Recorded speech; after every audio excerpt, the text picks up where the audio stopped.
우리 지난 5일 뉴스에 보도된 것인데요. 참 이런 일도 있구나라는 뉴스였습니다. 우리 라스베가스 다 알죠? 거기에 가면은 산악지대에 있는 도시인데 아주 그 여름에는 날씨가 너무너무 더워서 열사병에 걸릴 정도로 장시간 있으면 사람이 죽을 정도로 갑니다. 밀폐된 공간에는요. 근데 이게 흑인 남성이 이름이 시드니 딜이라는 한 흑인 남자가 있었습니다. 근데 뉴스에 이름이 언급돼서 제가 이름을 언급을 합니다. 이 남성이 새 승용차를 산 거예요. 그리고 이제 라스베가스에 일이 있어서 1년 9개월 된 자녀를 태우고 간 것이죠. 그리고 내릴 때 자녀하고 같이 내려야 되는데 그냥 잠깐 갔다 올 것으로 생각을 하고 내렸는데 안에다가 열쇠를 두고 내린 거예요. 그리고 문을 닫았는데 저희 차 같아도 안에 열쇠가 있어도 잠그지만 않으면 이 승용차 문이 안 닫히는데 오작동을 했는지 몰라도 자동차 문이 이게 잠겨버린 거죠. 열리지 않는 거예요. 그런데도 이 사람은 태연스럽게 갔다가 와가지고는 제가 보험회사에다 전화를 했으니까 이제 한 20분, 적어도 20분이면 올 겁니다. 이렇게 주위 사람들에게 말을 한 거예요. 그리고는 20분이 지나고 40분이 지났어요. 그래도 오지 않는 거예요. 많은 사람들은 이제 1시간 되면 큰일 났다. 이제 아이가 저 안에 밀폐된 공간에 있으면은 죽을 수도 있다. 이제 너 아빠 맞느냐? 이런 말까지 하면서 그냥 문을 깨야 된다. 유리문을 아무리 새 차라도 깨야 된다. 근데 이 사람은 차 산 지가 얼마 안 되는 거예요. 일주일밖에 안 되니까 너무나 그거 깨는 것이 아까웠던 거 보죠. 그리고는 올 거라고 기다리는데 안 오는 거예요. 그러자 많은 주위 사람들이 핸드폰을 들고 경찰에 신고를 했습니다. 경찰이 왔는데도 이 사람은 유리를 깨면 안 된다는 거예요. 그리고 유리를 깼습니다. 그러자 그 안에 있던 자녀는 어떻게 됐을까요? 그 뜨거운 열기에 밀폐된 공간에서 질식사한 거예요. 바로 우선순위가 바뀌어버린 거죠. 우선순위가 누굽니까? 생명.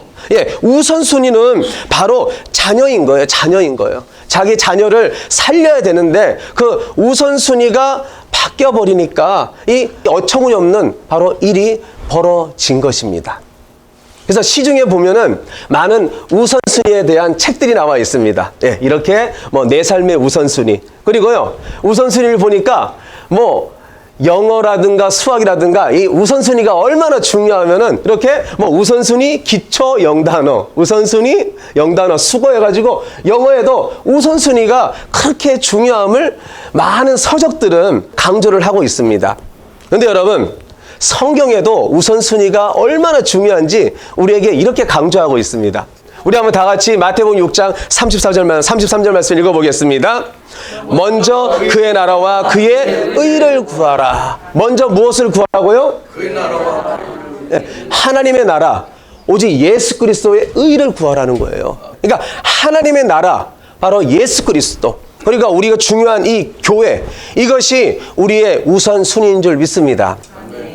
그런데 여러분, 좀 더 우리가 엄밀히 깊이 우리가 영적 신앙 세계로 들어가면은 이 우선순위 이걸로는 부족해요.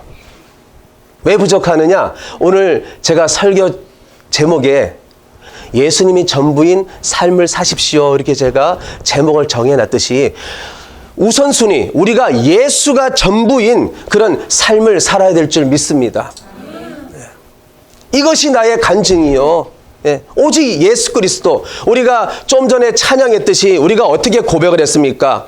구속한 주만 보이도다. 그러니까 우리에게는요, 오직 예수 그리스도만이 우리 눈에 가득하고 우리 마음에 가득해야 될 줄 믿습니다. 여러분, 십계명을 보세요. 십계명의 첫 번째, 우리 하나님께서 우리에게 강조하는 것이 무엇입니까? 나 외에 다른 신을 두지 말라는 거예요. 그러니까 철저하게 우리가 누구만 바라봐야 된다는 거예요? 오직 하나님만 바라봐야 된다는 거예요. 이게 전부라는 거예요. 이게 전부라는 거예요. 그러면 1계명을 우리가 잘 지키면은 그 다음에 도미노 형상이 일어납니다. 하나님을 사랑하고 하나님의 다른 신이 없으면요, 2계명, 3계명, 10계명까지는요 그냥 자연적으로 이거 다 지킬 수 있는 그런 하나님께서 은혜와 믿음을 주실 줄 믿습니다. 그러니까 우리가 예수가 우리에게 전부가 돼야 되는 거예요. 근데 오늘 우리가 이 본문을 살펴보면 이 막달라 이 마리아가 예수가 전부인 삶을 살아갔는지 모릅니다. 근데 이 여인이 왜 그렇게 예수님이 전부인 인생을 왜 그렇게 살게 되었는가? 그 이유가 있습니다. 우리가 9절 말씀 보니까 과거에 이 막달라 마리아는 어떤 귀신에 들렸냐면요, 7 귀신에 들렸습니다. 그러니까요, 귀신이 그렇게 했으니까 그 여인은요 비참한 인생을 살았습니다. 그런데 누굴 만났어요? 예수님을 만난 거예요. 예수님께서 치유해 주시고 구원의 은총을 베풀어 주시고 새 사람으로 만들어 주신 거예요. 그럴 때에 이 여인이 어떤 인생을 살게 되느냐, 아주 3절에 그 다음에 어떤 삶을 살았는지 우리에게 잘 말씀해 주고 있습니다. 다 같이 읽어보겠습니다.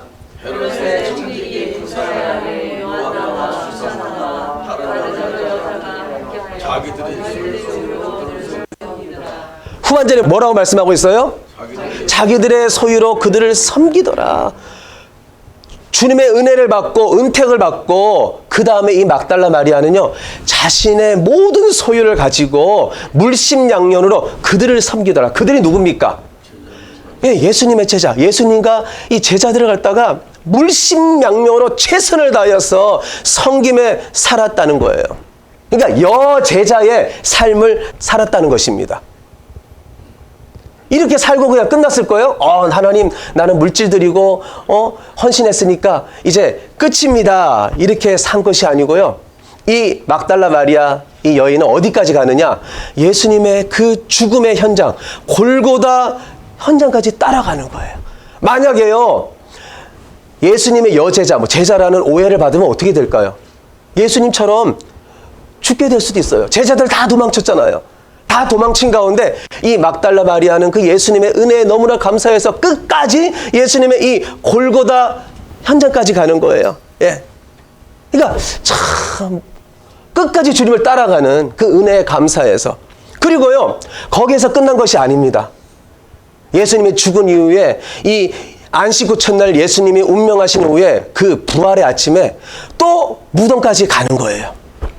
예수님의 그 시신을 가서 또한 향유로 발라주고 예수님 그 극진한 또 예수님의 그 성김을 보려고 또 가는 이 막달라 마리아의 모습을 우리가 요한복음 20장 15절에서 우리가 또 찾아볼 수가 있습니다. 다 같이 한번 읽어보겠습니다.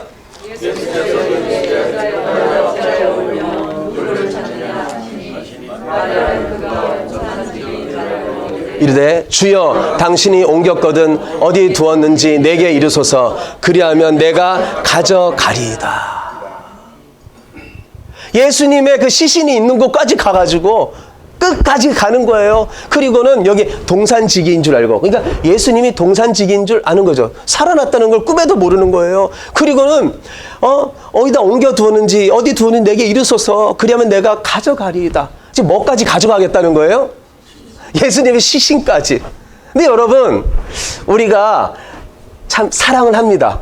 예. 부부간에 사랑을 하고 자녀들을 사랑합니다. 근데 여러분, 살아서 사랑이죠. 죽었어요. 그러면은 시신이 어디 안장돼 있다고 보세요. 그럼 그 시신까지 가져가서 여러분이 사랑할 수 있습니까? 없습니까? 대단하십니다. 우리 시신은요, 빨리 화장하고, 냄새나고, 병균도 올 수 있고, 두렵잖아요. 그래서 제가 옛날에 제 할아버지 돌아가셨을 때는 이게 시신을 병원이 없잖아요. 그러니까 집에 안방에다가 관을 탁 모셔놓고요, 병풍을 쳐놓는 거예요. 얼마나 무서운지 모릅니다.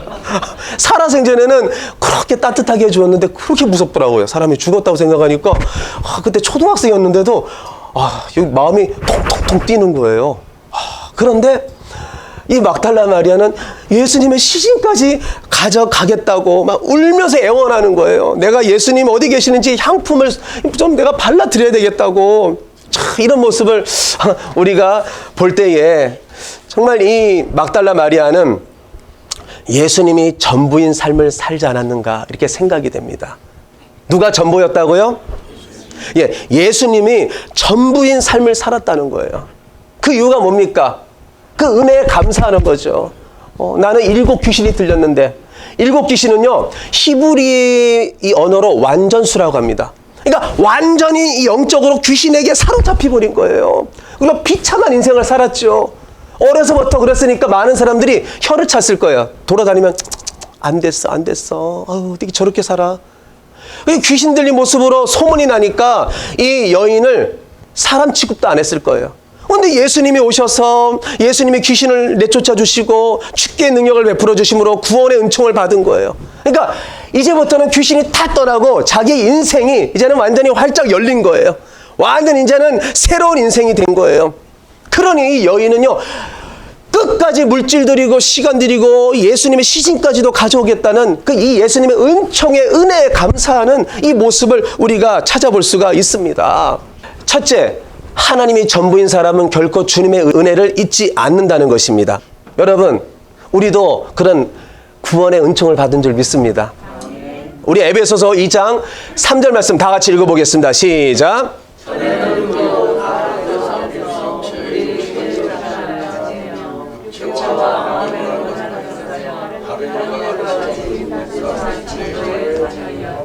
본질상 어떤 자녀였어요? 이게 다음 세대들이 이해를 못해요. 진노가 뭘까? 저도 한참 우리 아이들은 이해를 못하겠다. 그리고 찾아보니까요, 예를 들면 이거예요. 부모님이 화가 너무 나가지고 아주 크게 화를 내는 거예요. 엄청난 화를 내는 거예요. 진노는 바로 그거예요. 막 분노라고 그러죠. 분노. 그러니까 하나님께서 예수 믿기 전에 우리를 바라볼 때는요, 이 진노의 자녀였다는 거예요. 진노의 자녀. 그런데 우리에게 이 본질상 진노의 자녀였던 우리를 하나님께서 어떤 은혜를 베풀어 주셨느냐. 여기 나와 계신 여러분들은 다 이 은총을 받았습니다. 갈라디아서 4장 6절입니다. 다 같이 읽어보겠습니다. 너희가 아들임으로 하나님이 그 아들의 영을 우리 마음 가운데 보내사 아빠, 아버지라 부르게 하셨느니라. 우리 마음속에 누가 오셨어요? 양자의 영, 그리스도의 영이에요. 성령께서 바로 우리에게 오신 거예요. 그리고는 성령께서 오심으로 말미암아 우리 하나님을 누구라 부르게 되었어요? 아버지라 부르게 된 거예요. 저는 육신의 아버지는 없지만 저에게는 아버지가 계십니다. 바로 하나님 아버지. 얼마나 감사한지 몰라요. 아버지가 없어서 그렇게 제가 외롭게 살았는데 19살 때 예수님 믿은 이후로 저에게 아빠가 생긴 거예요. 아주 든든한 버팀목이죠. 얼마나 든든하지 몰라요. 그러니까 우리를 하나님의 자녀로 삼아 주셨습니다. 이게 얼마나 감사합니까? 본질상 진노의 자녀였는데 뭐 7 귀신 들려도 완전히 영적으로 암흑 가운데 있었는데 죽을 수밖에 없었는데, 그리고 나서 우리에게 이것도 감사한데 예수께서 이렇게 말씀을 하시는 거예요. 요한복음 17장 24절입니다. 다 같이 읽어보겠습니다.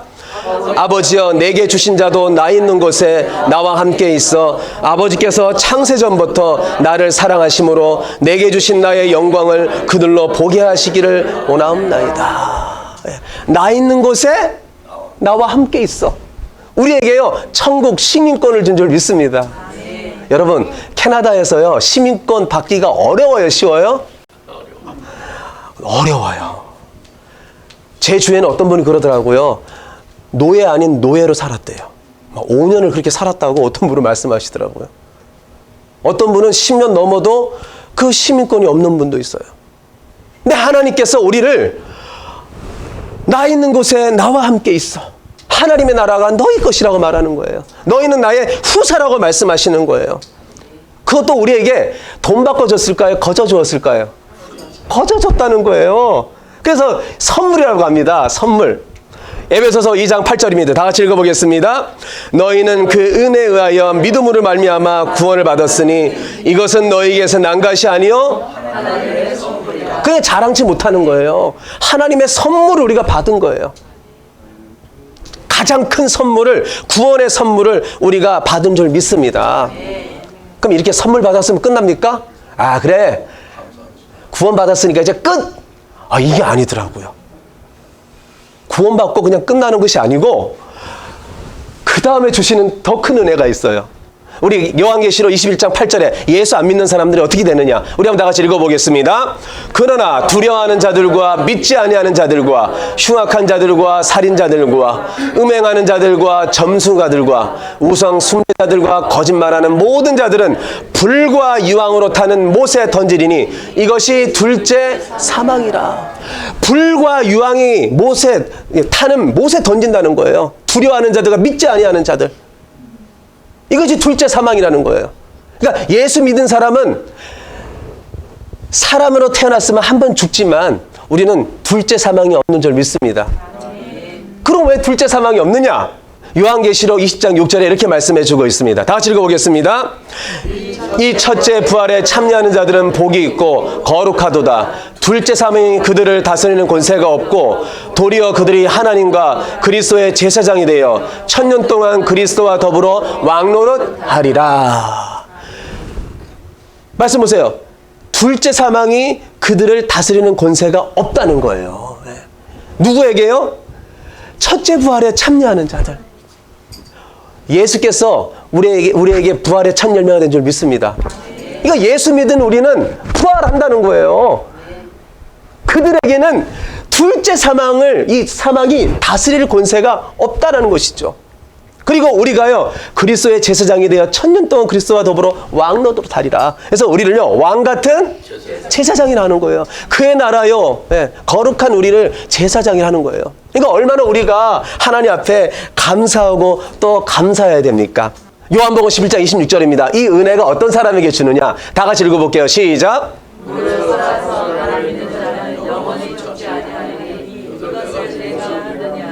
둘째 사망도 없을 뿐더러 우리에게 어떤 은혜를 줬어요? 영생을 줬다는 거예요. 영원히 죽지 아니하리라. 살아서 믿어야 된다는 거예요. 죽어서는 할 수 없어요. 그러나 살아서 예수 믿은 사람, 네, 둘째 사망이 없을 뿐더러 영생을 주겠다. 영원한 생명을 주겠다는 거예요. 그러니까 죽음도 우리는 두려워 안 할 줄 믿습니다. 네. 이 엄청난 은혜를 받았어요. 받았는데 여러분, 하나님께서 이런 은혜를 줬는데 하나님께서 가장 가슴 아파하는 죄가 뭘까요? 바로 이 하나님 주신 이 은혜를 갖다가 잊어버리고 살아가는 거예요. 하나뿐이 없는 독생자를 이 세상에 낮고 낮은 말구에 태어나게 하시고, 그 다음에 예수님께서는 자기 몸을 버려서 십자가에서 영생을 주시고자 우리 죄를 위해서 물과 피를 흘리고 다 죽으셨는데, 나를 구원해 주셨는데 그 은혜를 잊어버리고 살아가는 것, 저는 그것이 가장 큰 죄가 아닌가 그렇게 생각이 됩니다. 한번 예를 들어볼까요? 우리 사무엘하 24장에 가면은 다윗이 인구조사를 합니다. 단부터 부엘세바까지요, 인구조사를 요압과 부하들에게 야, 말을 타고 당장 가서 인구조사를 해라, 이렇게 명령을 하다라는 거예요. 그러자 요압이 득달같이 달려옵니다. 이렇게 말합니다. 왕이시여, 하나님이 기뻐하지 않습니다. 그거 하면 안 됩니다. 이렇게 말을 하는 거예요. 그런데 웬일입니까? 이 다윗이요, 안 된다는 말에도 불구하고 전쟁에 나갈 수 있는 장정이 몇 명인지 빨리 인구조사를 하라는 거예요. 그리고 인구조사를 했습니다. 근데 여러분, 다윗의 그 마음 저편에 어떤 것이 있었을까요? 저는 이렇게 생각돼요. 내가 이 정도로 키웠다는 거예요. 내가 정치를 잘하고 외교를 잘해서 이 나라가 이 정도로 강국이 되었다는 거예요. 그러니까 다윗은요, 숫자를 통해서 그것을 한번 보고 싶었던 거예요. 근데 그것이 하나님께서 기뻐하지 않는 거예요. 모든 것이 하나님의 은혜인데 그 은혜는 잊어버리고 자기가 이 정도니까 이렇게 했는데 한번 내가 보고 싶다. 그리고 인구조사를 했어요. 그리고 그 이후에 몇 명이 죽어나갔을까요? 이스라엘 전역에 전염병으로 말미암아 7만 명이 다 죽습니다. 저는 이것을 보면서 야, 다윗의 가장 큰 범죄가 저는 밧세바를 간통한 거, 그것이 아닌가 이렇게 생각이 됐어요. 근데 그것도 죄죠. 근데 여러분, 밧세바와 다윗의 그 사이에서 난 자녀가 있었는데 이 아기가 한 8일 동안 병들어서 앓다가 끝내는 하나님께서 데려갑니다. 근데 여러분, 밧세바와 간통할 때는 몇 명 죽었어요? 자기 자녀예요.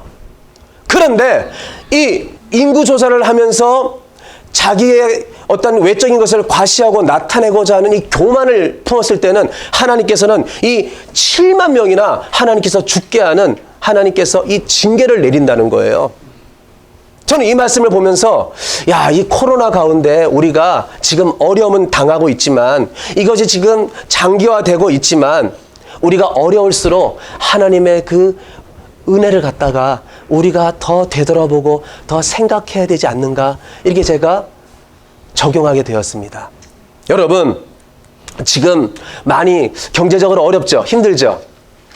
근데 이런 상황 속에서 우리가 감사해야 될 것은 지금 여전히 하나님께서 우리를 보호하여 주시고 하나님 앞에 나와서 우리가 예배를 드리고 있다라는 것입니다. 우리의 가족을, 우리의 자녀를 지켜주시고 하나님께서 건강한 몸으로, 건강한 모습으로 학교도 다니고 또한 우리가 일도 하면서 사업장에서 우리가 사업도 한다는 겁니다. 하나님께서 또한 많은 이 사업을 할 때에 하나님 고객도 보내주시고 이런 코로나, 이 코비드-19의 어려운 가운데서도 여러분 오늘 식사하고 오셨어요? 안 오셨어요? 다 식사하고 오셨죠? 지금 많은 사람들이 말합니다. 97년, 98년이 IMF 때보다 지금이 더 어렵다고. 근데 여러분, 이 어려운 가운데 하나님께서 우리에게 건강도 주시고 우리의 가정도 지켜주시고 우리의 사업장도 지켜주시고 하나님 보호하여 주셔서 이렇게 하나님 앞에 오늘 또 예배자로 나왔다는 것, 이것을 생각할 때에 하나님 감사합니다. 하나님 감사합니다. 이런 고백을 올려드려야 될 줄 믿습니다. 그래서 지금까지 나의 삶을 뒤돌아보면서 하나님의 은혜입니다. 모든 것이 주님 지켜주셨습니다. 더 감사하며 더 하나님 앞에 찬송하는 우리 모두가 됐을 예수님으로 축복합니다. 그리고 두 번째가 또 무엇이냐, 이렇게 말씀하고 있습니다. 예수님이 전부인 사람은 오직 누구만 바라본다고요? 주님만 바라보며 살아간다는 거예요. 우리 한번 1절로 3절 말씀 다 같이 한번 읽어보겠습니다. 시작. 막달라 마리아와 야고보의 어머니 마리아와 또 살로메가 가서 예수께 바르기 위하여 향품을 사다 두었다가 안식 후 첫날 매우 일찍 해 돋을 때에 그 무덤에 가며 서로 말하되 누가 우리를 위하여 무덤 문에서 돌을 굴려주리요 하더니. 자, 가고 있어요 지금. 근데 무덤에 돌을 굴려주리요 지금 염려하고 있습니다. 유대인들은요, 이 돌무덤인데 관례상 이 앞에 문을 이제 막아야 되잖아요. 엄청난 큰 돌로 무덤을 갖다가 막아 놓았다고 합니다. 그러니까 지금 여인들이 가고 있어요. 여인들이 안식일이 지나서 막달라 마리아와 야고보의 어머니 마리아와 또 살로메가 열심히 예수님에게 향품을 발라주고서 지금 가고 있는 거예요. 근데 지금 염려가 있는 거예요. 여자들이요, 큰 돌을 굴릴 수가 있어요, 없어요? 힘이 없어요, 여인들은요. 그러니까 돌을 갖다가 굴릴 수가 없는 거예요. 그러면서 염려하고 지금 가고 있는 거예요. 그런데 여러분, 어떤 역사가 일어날까요? 우리 한번 4절 말씀 다 같이 읽어보겠습니다. 다 같이 읽어보겠습니다. 눈을 들어본 즉 벌써 굴려져 있는데 그 돌이 심히 크더라. 할렐루야. 염려하고 갔어요. 어떻게 굴릴까? 근데 웬일입니까? 그 무덤 앞에, 예수님 무덤 앞에 딱 도착했을 때에 벌써 돌이 어떻게 돼 있어요? 굴려져 있다라는 거예요. 제가 이 말씀을 보면서 야, 이거는 우리 믿음의 눈으로 영적인 의미로 우리가 어떻게 봐야 될 것인가 좀 이렇게 좀 생각이 되는 거예요. 저는 이 말씀을 통해서 야, 우린 주님을 너무너무 사랑하십니다. 할렐루야. 주님을 사랑하고 열심을 다해서 주의 일을 감당하고 주님을 위해서 봉사하고 이렇게 직분을 감당하며 우리가 그리스도인의 그런 직임을 감당합니다. 근데 가면서요, 이 여인들도 염려가 있잖아요. 어떻게 가면은 예수님께 무엇을 해드려야 되는데 무덤에 돌을 어떻게 할까? 어떻게 해야 할까? 어떻게 할까? 근심하면서 가는 거예요. 난관이 있는 거죠. 염려가 있는 거죠. 그러나 여러분, 벌써 돌이 어떻게 되었어요? 하나님께서 벌써 일하신 거예요. 여인들은 염려하고 가지만 그 난관을 벌써 하나님께서는 다 아시고 아버지께서 벌써 이 돌문이 그 무거운 돌이 다 옮겨질 수 있도록 하나님께서 역사한 줄 믿습니다. 이 여인들은요, 가면서 예수님만 생각하는 거, 예수님께 향품을 발라드려야 되는데, 예수님. 그러니까요, 우리가 믿음의 삶을 살아가면서 주님만 생각하고 우리가 주님만 바라보면 나아갈 때는요, 우리에게 주의 일을 감당하면서 왜 염려가 없겠어요? 왜 난관이 없겠어요? 왜 문제가 없겠어요? 그러나 하나님께서는 그 모든 것을 아시고 먼저 가셔서 하나님께서 다 여시고 주께서 모든 것을 형통케 하신다는 것입니다. 그러니까 주님만 바라보면 나아가라는 거예요. 주님만 믿고 나아가라는 거예요. 우리에게는요, 죽은 예수가 아니고 산 예수님이 계시잖아요. 예수님은 죽지 아니하시고 부활하셨잖아요. 부활하신 예수님은 우리 가운데 여전히 역사하시는 줄 믿으시길 바랍니다. 내가 너희 안에 있겠다고 말씀하잖아요. 영원토록 함께 하겠다고 말씀하시잖아요. 그러니까 여러분, 우리가 자꾸 도를 바라보면서 염려하지 마시고 이 현실의 문제가 너무 크게 보일 때가 있어요. 그러나 여러분, 우리가 믿는 예수님은요, 이 염려보다 문제보다 더 크신 능력을 갖고 계신 줄 믿습니다. 크신 주님인 줄 믿습니다. 자꾸 세상 바라보지 말고 오늘 주님을 바라보라는 거예요. 한 예를 들어주면요, 성남에 가면은 선한 목자교회 담당하시는 유기선 목사님이 계십니다. 근데 이분이 부산 제일교회에서 사역하시다가 이제 선한 목자교회로 다시 담임 목사님으로 이제 부임을 하게 된 거예요. 부임을 하셔가지고 한 달 동안 몇 달 동안 열심히 주일을 감당했습니다. 옮겼으니까, 부임했으니까요. 그런데 웬일입니까? 좀 있다 보니까 무슨 소문이 들리는 거예요. 소문이 들리는데 그 소문은요, 목사로서 부독독하고 비윤리적인 이 소문이 들려오는 거예요. 그래서 목사님이 누가 이런 얘기를 할까? 이거는 루머다. 이거는 사라질 것이라고 생각을 했어요. 근데 갈수록 더 그 소문이 더 커지는 거예요. 그리고는 목사님을 향해서 어떻게 그렇게 목사님으로서 부도덕하고 비윤리적인 행동을 했습니까? 하지 않았는데 많은 성도분들이 전화를 하면서 교회를 떠나가시는 거예요. 그러자 이 목사님이 이거 어떻게 하지? 너무 마음이 아파오면서 이거 당회 장로님들하고 가서 내가 누가 그랬는지 한번 알아보고 이거 해결해야 되겠다. 이런 마음이 또 드는 거예요. 근데 하나님께서는 또 아니라고 하시고 또 그 재직들하고 모여가지고 나 그렇지 않다고, 나 그런 목회자가 아니라고 내가 좀 밝혀야 되겠다. 또 그런 마음이 드는 거예요. 근데 웬일입니까? 새벽에 이분이 기도를 했습니다. 하나님, 이거 어떻게 하면 좋습니까? 라고 눈물로 기도하는데 하나님께서 갈라디아서 2장 20절의 말씀을 주시는 거예요. 우리 한번 다 같이 읽어보겠습니다. 내가 그리스도와 함께 십자가에 못 박혔나니 그런즉 이제는 내가 사는 것이 아니요 오직 내 안에 그리스도께서 사신 것이라. 이제 내가 육체 가운데 사는 것은 나를 사랑하사 나를 위하여 자기 자신을 버리신 하나님의 아들을 믿는 믿음 안에서 사는 것이라. 강권하여서 새벽마다 기도할 때에 우리 하나님께서 계속 이 말씀을 주시는 거예요. 여러분, 이 말씀을 한번 두 가지로 우리가 적용을 할 수가 있어요. 한 가지는요, 예수 믿은 순간 나의 옛사람은 죽었다는 거예요.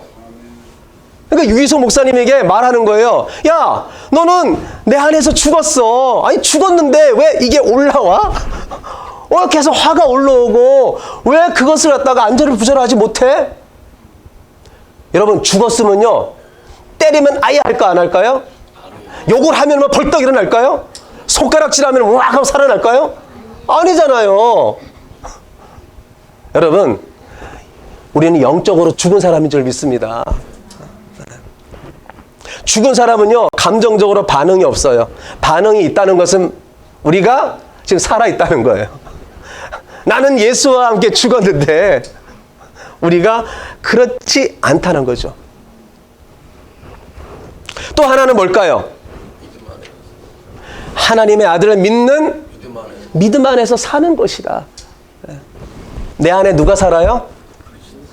예수 그리스도께서 사신다는 거예요. 내 안에 예수 그리스도께서 사신다는 거예요. 그러면 내 안에 계신 이 주님께서 주만 바라보며 나아갈 때에 내 안에서 누가 역사하십니까? 예수 그리스도께서 역사하시는 거예요.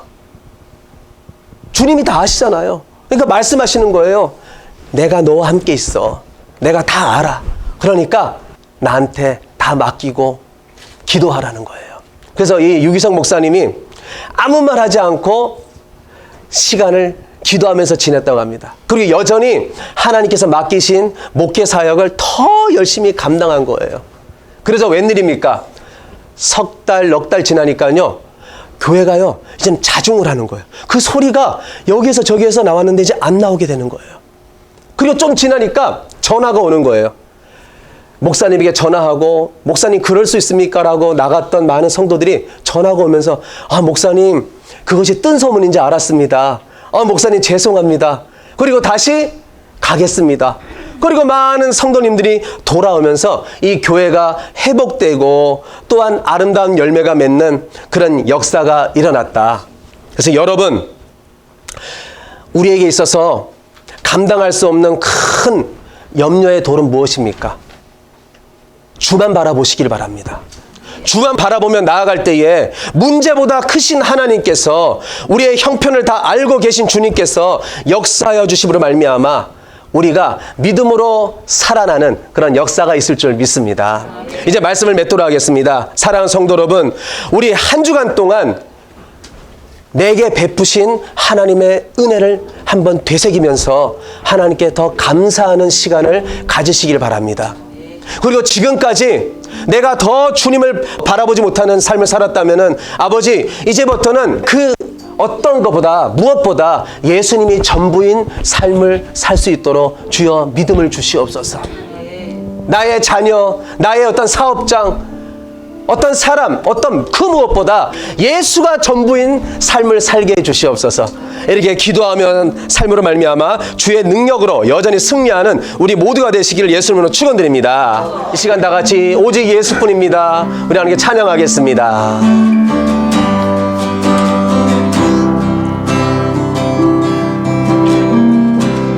은혜 아니면 살아갈 수가 없네. 호흡마저도 다 주의 것이니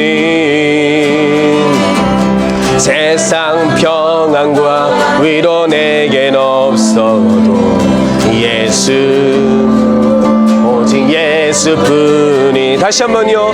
은혜 아니면 살아갈 수가 없습니다. 은혜 아니면 살아갈 수가 없네. 호흡마저도 다 주의 것이니 세상 평안과 위로 내겐 없어도 예수, 오직 예수뿐이네. 크신 괴에, 크신 괴에 다 볼 수도 없고 작은 고난에 지쳐도 주께 묶인 나의 모든 삶 버티고 견디게 하시네. 은혜 아니면 살아갈 수가 없네. 나의 모든 것 다 주께 맡기니 참된 평안과 위로 내게 주신 주 예수, 오직 예수뿐. 크신 괴에, 크신 괴에 다 볼 수도 없고 작은 고난에 지쳐도 주께 묶인 나의 모든 삶 버티고 견디게 하시네. 은혜 아니면 살아갈 수가 없네. 나의 모든 것 다 주께 맡기니 참된 평안과 내게 주 예수, 오직 예수뿐이네.